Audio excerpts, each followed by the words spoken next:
Good morning. It's Saturday, May 25th, and I read something yesterday that I have to talk about.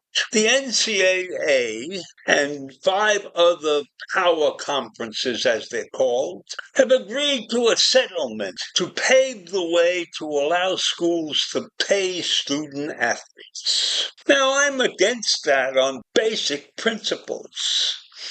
Because when you go to a good school these days, it costs between $250,000 and $400,000 to go to a good school. So if you have an athlete who's going to a school like that on an athletic scholarship, they're already getting paid $400,000 or so.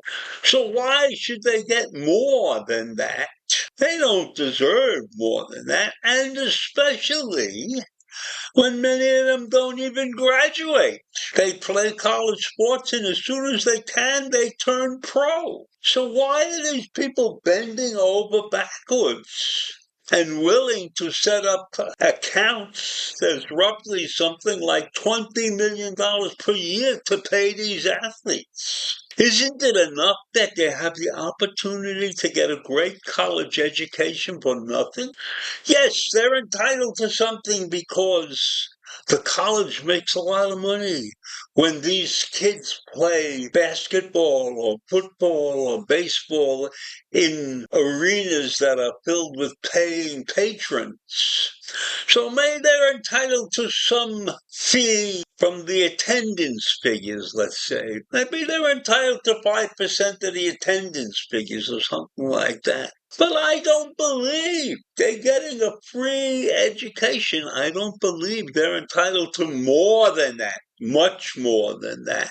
And especially since many of the kids don't do well in school anyhow. So how about this? You're going to pay them, but you have to make sure they're taking their classes and you have to make sure they're passing. So maybe that should be part of the criteria.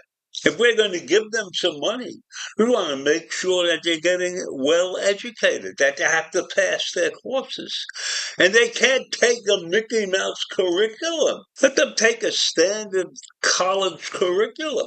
Now, of course, there are various college curriculums that are easier than others, but at least if they had a college curriculum. And how about if they had to graduate?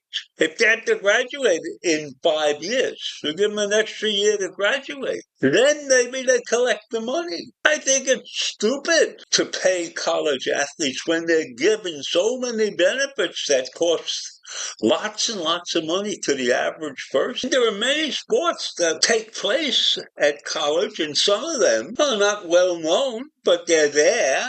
I don't know how many people watch college lacrosse or tennis matches or stuff like that. I'm not sure. I'm sure football is a big deal and basketball is a big deal. But many of the other college sports are not big deals. Do the swimmers draw big crowds? No. But they're college athletes also. And they are entitled to as much as a top star baseball player or a top star basketball player or a football. Every college athlete should be getting the same treatment. They're giving up time and effort for their school. So I don't know how you would distribute all of this correctly. I am sure these people who are so screwed up will figure out a way to screw up the distribution of this money also. Because I'm sure that maybe some sport like lacrosse, which has a following but doesn't draw a big crowd, aren't those athletes entitled to the same thing that a basketball star is? They put in all the practice and all the training and everything. That doesn't change. So this is a big dilemma. And as I said before, I do not believe that they're entitled to 1 penny beyond their tuition. You get free tuition and free room and board. And I'm telling you something. If they don't do well in class, they shouldn't be allowed to continue in class getting their free tuition. And they should be forced to take a full load. And I will grant you that a full load in some cases could only be 12 credits, but they have to take it. And it shouldn't be Mickey Mouse credits either. So this entire mess that these people are presenting to us, that they're going to pay these college athletes money beyond the free education and everything at a great school, is nonsense. Why don't they figure out a way to spend that money on people who need it? The better athletes don't need that, but poor people need that type of distribution. Why don't we do that? And why don't we make sure that everybody that gets a break like this is qualified? They pass an entrance exam, like I had to pass an entrance exam to go to college.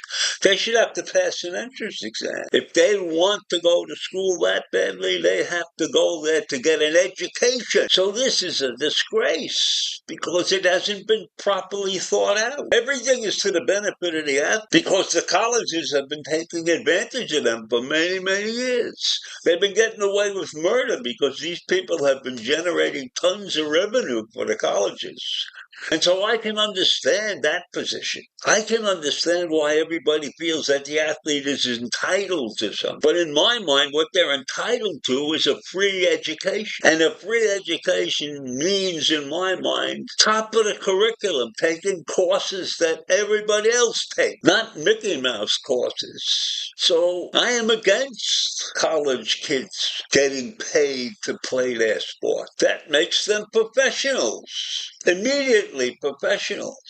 So they're no longer amateurs. And that was a big deal if you went to the Olympics and you made some money. There were big scandals about things like that years ago. So I don't know who's thinking what, but I don't agree with that. College athletes have a way of getting through school without doing the necessary hard studying that many other students do, simply because they are a college football star or basketball star or baseball star or whatever star they are. So I'm against them getting paid anything beyond their free tuition. And I'm against them taking Mickey Mouse courses. Let them take the stuff that every great student takes. So I leave you with that this morning. A disgraceful situation in the college sports arena. Have a great day. Bye.